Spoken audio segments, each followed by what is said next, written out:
You are now watching The Meech. Hello, my name is Meech, fellow YouTuber. I'm a huge fan of your podcast. There was so much backlash about the Nintendo Switch 2. Has Nintendo ever dealt with that amount of backlash?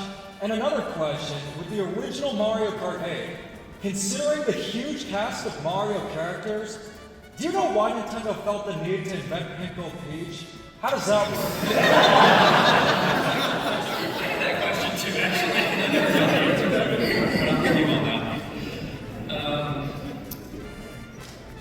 In terms of the backlash, it is something that they had some familiarity with, but they were not always themselves the one in the crosshair. Like, we remember when Pokemon Sword and Shield was first coming out, there was all that outcry, like, wait, where are all the Pokemon? And, you know, that was like a major issue that we dealt with. It was something that the Pokemon company was directly dealing with. And, you know, we educated all of the higher-ups, like, what was happening, why are people upset, what are they doing to voice their displeasure. You know, we told them, like, hey, this game might get a review bomb. Like, that was the first time a lot of them heard about the concept of review bombing.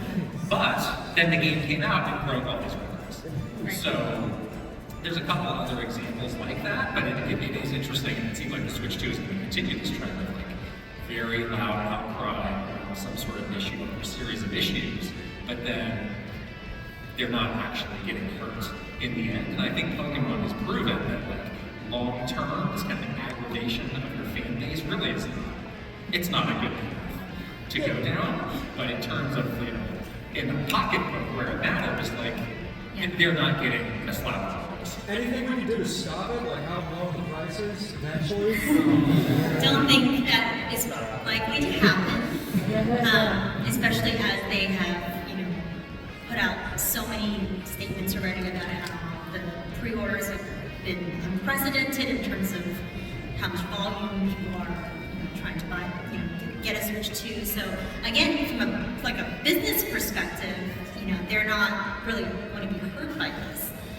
So it's not a great lesson for a brand to learn. It's like, doesn't matter what I do, people are going to buy it anyway. That's a terrible thing for a Nintendo fan, for all of us. But from like, you know, from their business perspective, it's like, this doesn't really hurt us. Yeah, the impact is softer and it's harder to quantify. In the Pokemon example, I think it's a good example of just this lingering, growing discontent among your biggest fans. It's like, I can't quantify why this is a bad thing, but just like, you get a feeling like this is going in not a great place. I do think that they are very aware of sort of this negativity overshadowing some of those early, you know, reveal days for Switch 2, and they're not happy about that for sure. Like, they're probably not happy that during the entirety of their Treehouse Live, people were, you know, saying drop the price in the comments. I think that they think that is a distraction to the stuff that they're trying to tell you.